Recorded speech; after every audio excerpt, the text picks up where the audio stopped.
odlučivanje. Moji predstavniki udruženih članica dadu mesta za diskusije ili prijave za diskusiju, kako bi mogli da planiramo vreme. Na sednici prisustuje trećina predstavnika udruženih članica, a da je takozvani mali kvorum koji čini kodu za skupštinu. Pravo glasa imaju samo predstavnici redovnih verifikacija. Prikupila ovlašćenja delegata i od 97 nastavak rada i odlučivanje u sledećoj formulaciji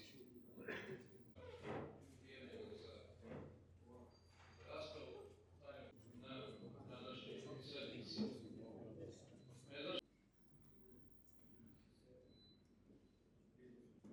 Zahvaljujem, da li ima neko protiv?